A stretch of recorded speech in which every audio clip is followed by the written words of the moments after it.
We're going to do example problem number 57 on page 77. This is part of chapter 4 of the textbook, Motion in Space.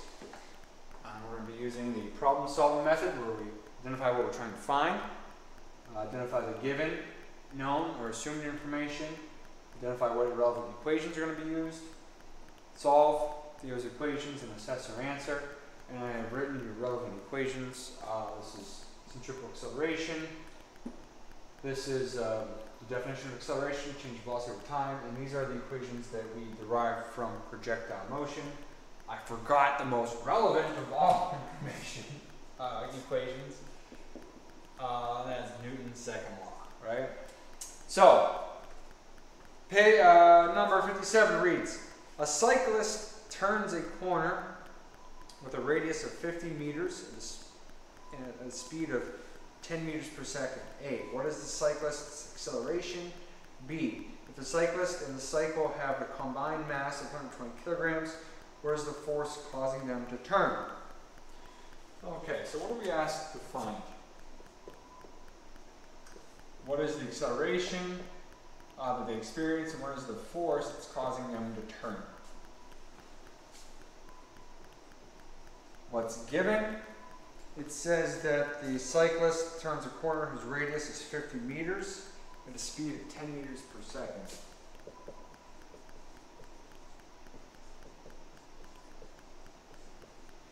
Okay. And so we know the radius of the curve,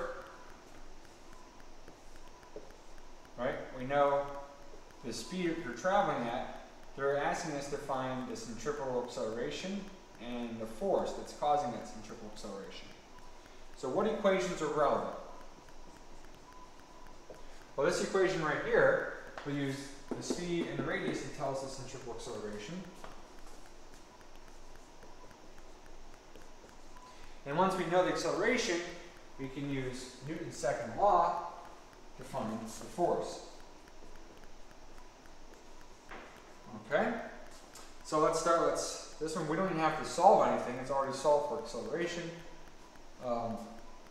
Acceleration equals v squared over r, which equals 10 meters per second squared divided by 50 meters. So acceleration equals 10 squared is 100. 100 divided by 50 is 2 meters per second squared.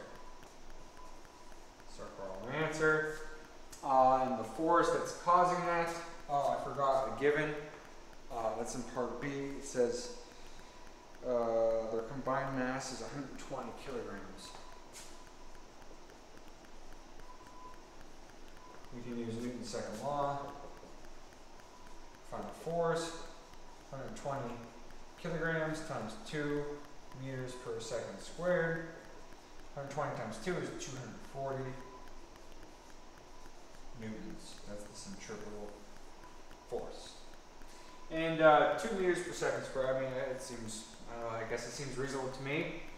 They're not traveling at, it's normal speed and normal radius for a curve.